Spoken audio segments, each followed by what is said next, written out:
Welcome to The Explainer. Today, we're diving into something that sounds, well, a little crazy. We're looking at why some of the world's best paraglider pilots will intentionally throw their wings into catastrophic failures, all in the name of safety.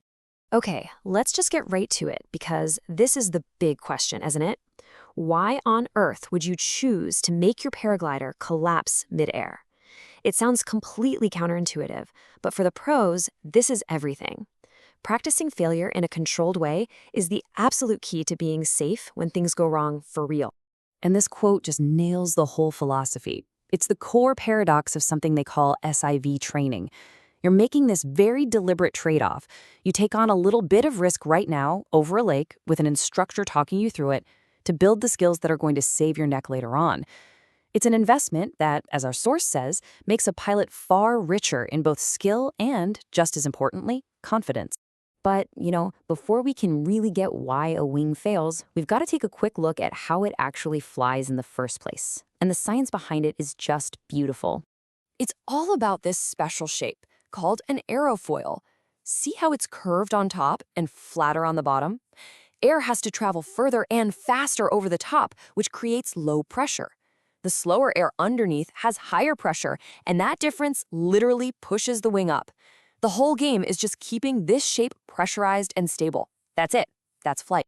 So what happens when that perfect pressurized shape gets, well, disturbed? That's when we get into the world of collapses. And believe it or not, these are the most common things a pilot has to deal with. I mean, how great is this analogy? It completely reframes the whole thing. These aren't necessarily 5-alarm emergencies. They're like hitting a pothole in the sky. If you're flying in bumpy, active air, you should just expect to hit a few. They're part of the ride. And this is the most common pothole you're going to hit. It's called an asymmetric collapse. Boom. One side of your wing just tucks under. Now, that deflated fabric acts like a parachute, creating a ton of drag, and it wants to whip you into a turn. So the pilot's first job is to stop that turn and get the wing flying again. And here is the playbook for how you do it. It's not about flailing and panicking, it's a calm, practiced 3-step dance. And get this, the very first thing you do has nothing to do with fixing the wing. It's avoid obstacles. You fly the plane first. You make sure you're not turning into a cliff. Then you worry about pumping that wing back open. The other common bump in the road is a front tuck, or a frontal collapse. This time, the whole front edge of the wing folds under. It looks super dramatic, for sure. But the amazing thing about modern gliders is that they're designed to pop back open almost instantly, all on their own. Okay, so sometimes the issue isn't a collapse. Sometimes the problem is you're in the wrong place at the wrong time. A really wrong place, like getting hoovered up into a giant storm cloud. To deal with that, pilots have a toolkit for getting down fast. Think of it like an emergency elevator. Whoa, just look at that number. A sink rate of 20 meters per second. To put that in perspective for you, that is nearly 4,000 feet a minute. It's basically a controlled plummet. That's the kind of descent you can get in what's called a spiral dive, the ultimate emergency escape button. And what's so cool here is you can see the pilot has options, like different gears for going down. You can pull in the wingtips for a gentle descent. You can do something called a beeline stall for a quicker way down. Or you can hit that big red "Get me out of here now" button with the spiral dive. But here's the catch. There's always a catch, right? You have to make a serious trade-off. A beeline stall gets you down pretty quick, and it's stable, but you're not flying forward, you're just drifting. The spiral dive, on the other hand, is incredibly fast, but the G-forces are so extreme that if you're not careful, they can literally cause you to black out. Okay, we're now entering the really advanced stuff. These are the last resort maneuvers, the ones you pull out when your wing isn't just collapsed, it's not really flying at all.